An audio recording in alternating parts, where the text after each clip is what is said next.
Grabe ka sa akin, Lalamove. Yung ratings ko, nasa 3 bar na lang, nasa good na lang. Nung nakaraang araw, nasa ano pa to 1/4 sa may excellent. Pang-apat na bar. Kanina, nag-attempt ako ng 2 booking, nag-join ako. Parehas nag-leave disorder mga pards. Pero nung pangatlong booking, nakuha ko na yung booking na sinalihan natin. Nararamdaman ko, medyo bumabagal na yung account natin pagka nalilive disorder tayo. Samantalang 2 kilometer lang naman yung mga sinalihan kong 2 booking na leave disorder ako mga pards. Ibig sabihin,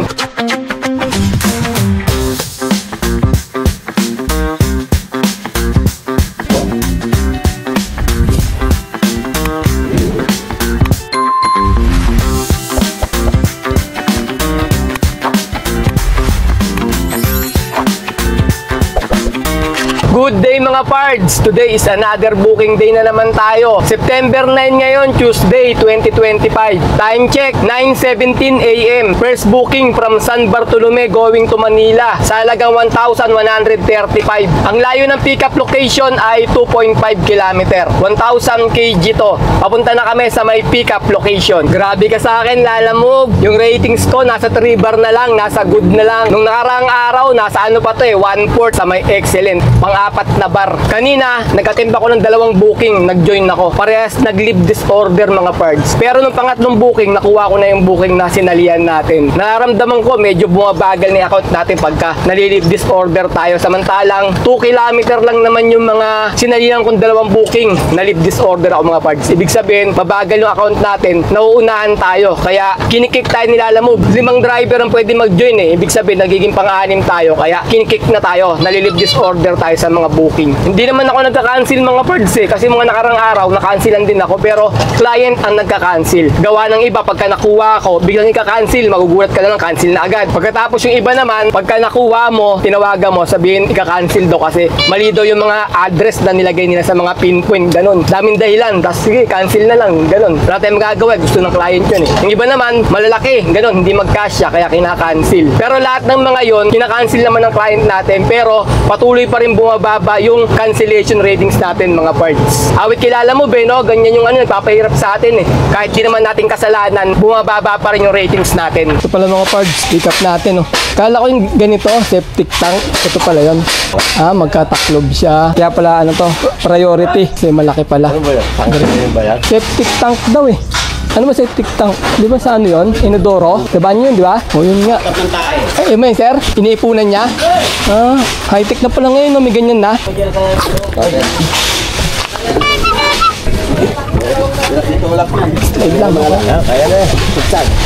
Yun. Okay, na-pick up na namin yung first booking. Papunta na kami ng drop-off location. Ang layo ng drop-off location ay 16 km.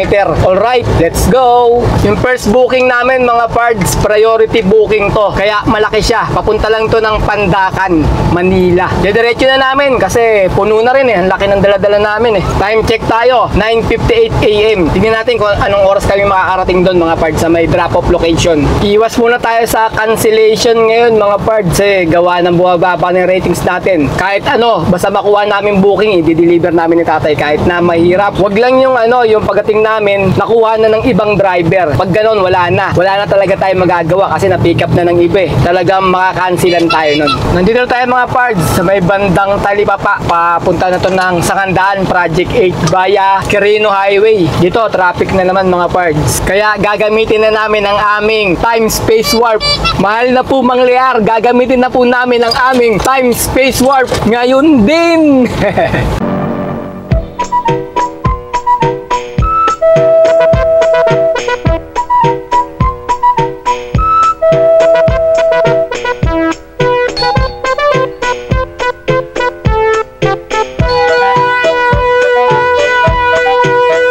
May drop-off location natin sa may Pandacan tayo. Pandacan, Santo Niño.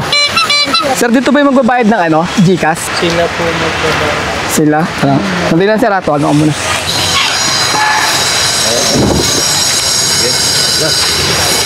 Salo nyo sa kabila sir ha. Sige.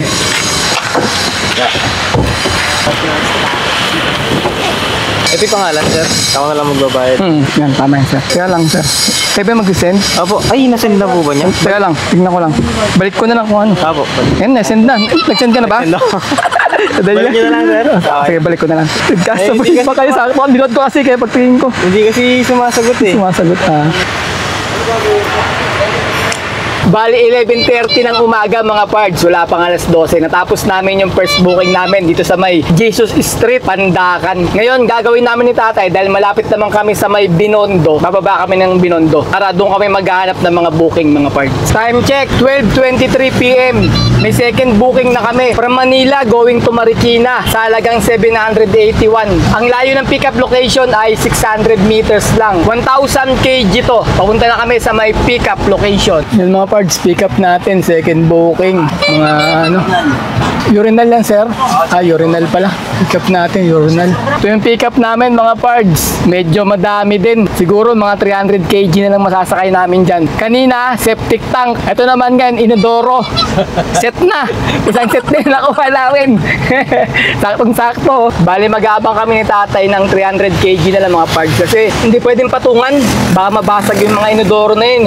Mga porcelain yata, mukhang mamahalin yun. Baka madali tayo. Kaya yung bandang likuran lang ang lalagyan namin ng kargamento na 300 kg. Kaso mga parts, break time mo, 12:47. Ito lang yung booking, isang piraso lang. Siguro pag nag-alauna to, saka dadagsa yung booking dito. Time check, 12:54 PM. May third booking na kami. Pangsabay natin to mga parts ha. From Manila going to Kaunlaran sa halagang 452. Ang layo ng pickup location ay 850 meters lang. 300 kg lang to. Papunta na kami sa may pick-up location. Ayan mga parts, yung pick-up namin. Mga CCTV parks.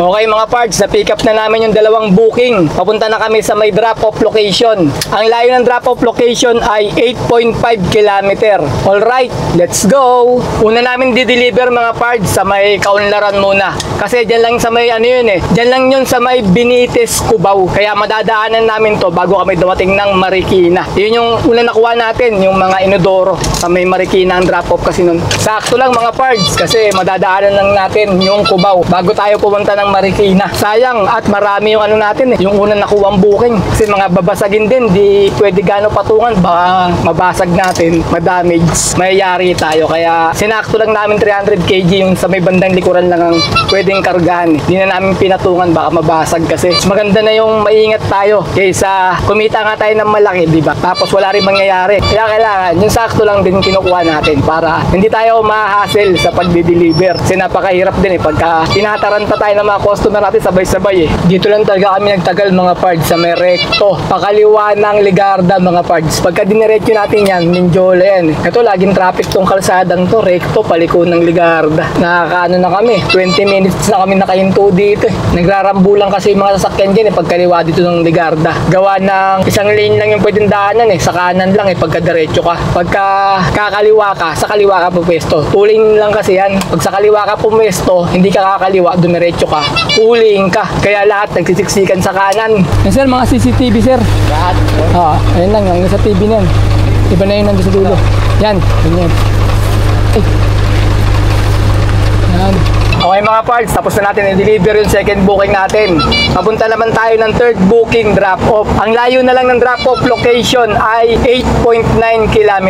Alright, let's go! Punta naman tayo ng Marikina mga parts. Yung third booking natin na nakuha kanina dyan sa may Binondo, Manila. Okay mga parts, dito tayo dumaan sa may Riverbank, Marikina. Bali, 2.7 km na lang yung drop-off location namin. Lapit-lapit na tayo. 7 minutes na lang yung ETA namin. Makakarating na kami sa may drop-off location. Okay yung kalsada ngayon, walang ganong traffic, kaya medyo napabilis yung pagpunta namin sa mga drop-off location namin. Ito yung gusto ko sa Marikina mga pards eh, oh. Malinis yung mga kalsada nila. Wala ka makikita mga baso-basura na nakakalat dyan sa mga gilid-gilid. At lahat ng city ganito eh. Ganito kalinis gaya ng Marikina. Oh. Maliwalas yung paligid nila rito. Problema lang talaga dito yung mga baha eh, no? Kasi tabing ilog eh. Hindi talaga nila maiwasan yung baha eh. Ito, Cafe, Kapitan, Restaurant. Ganda ng makaluma. Ganda ng park nila dyan, oh. Makaluma yung mga restaurant lang eh. Pero makaluma yung niya, restaurant niya. Simbahan yan sa kaliwa, yung simbahan yan. Sir, walang katulong? Magbubat yan? Mabigat yan, sir. Wala ka patulong pa sa Ito, mabigat yan mga ito. Oo. Yung dala yan, no? Oo, sir. Dalawa. Bali natapos namin ng 2:43 PM yung pan-third booking namin mga pards. Dito kami ngayon sa may Mayor Gil Fernando. Ano lang, sa may kanto rito. Nag-aabang kami ng pang-apat na booking namin. Medyo matumal dito mga pards. Kanina may lumabas, di namin nakuha. Bali, nakaka-2 minuto na wala pang tumutunog. Mula nung... Oh, Cheng, ano ba yun? Kanina, kulang sa ano yan ah. Kung kainom na malamig. Bumili kasi ng ice cream yun yung linggo eh. Ice cream, saka soft drinks pa. Time check, 3:15 PM. May pang-apat na booking na kami. From Marikina going to Batasan Hills sa halagang 640. Ang layo ng pick-up location ay 1 kilometer. 1,000 kg to. Papunta na kami sa may pick-up location.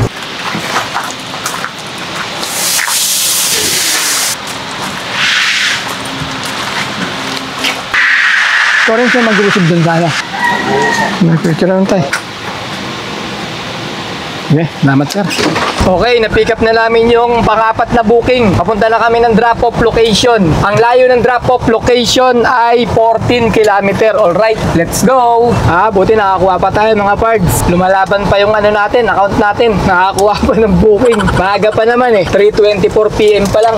Kaya baka makaisa pa tayo nito pagdating ng Batasan Hills. Huwag lang sobrang traffic ah. Bagay, malapit lang naman yung ano dito eh. Yung Commonwealth eh. Mula rito sa may Mayor Gil Fernando dyan sa kabila eh. Tapos dito kami dadaan sa may Marcos Highway. Ito, Marcos Highway na to eh. Yung kanto dyan, na lalabasan namin. Kaya malapit lang din naman yung drop-off location natin papuntang Batasan. Paano kasi, kaya nakuha natin agad yung booking na yun mga pards. Malapit lang sa atin. Saktong 1 kilometer lang yung layo ng pick-up location. Tapos swerte pa, magaan lang. Kasi 3 plywood lang tayo eh, no? Na ano ba yun? Sukat ba yun? Ha? 3/4 na plywood lang, 3 piraso. Magaan lang. Ayon sa map mga pards, sa may Marcos Highway, maluwat, kulay blue. Hanggang makarating tayo ng Nabati ah. Sinabi ko lang maganda yung kalsada, walang traffic ah. Traffic na. Walang galawan no, kanina pa kami dito. Yung papuntang Katipunan na to mga pards eh. Kakanan na tayo dyan, tapos kanan ulit, Katipunan na. Yun, gumalaw kahit konti. Pag ganitong hapon na mga pards, hirap na tayo makapag-double booking yan. Kumbaga, kinukuha na namin ni tatay yung pandagdag na kita namin. Kahit pa isa-isa lang, okay na. Tsambahan na lang pag ganitong oras na makapag-double booking tayo. Lalo na yung pinuntahan natin, matumal dun sa lugar na yun. Hindi naman siya kalakasan. Kaya swerte na lang kung makapag-double booking tayo dyan sa mga ganyan lugar mga pards. Siguro, pwede yan pagka maaga pa. Hapon na kasi. Kaya hirap na talaga tayo kumuha ng pangsasabay natin. Kaya ginagawa namin ni tatay, dinidiretso na namin. Tapos, para mabilis namin matapos. Katapos, saka kami kukuha ulit ng panibagong booking, di ba? Meron na lang, parang ano na lang to eh. Madagdagan lang yung kita namin. Drop off tayo mga pards. 4 na booking. Dito na lang, kuya. Gilid na siya. Ikaw magagas ka sa iwan ko kung anong ano ba yan. Plus, bili lang sa akin. Dahan-dahan na, babagas-gas. Okay na. Yun lang, sa tabla.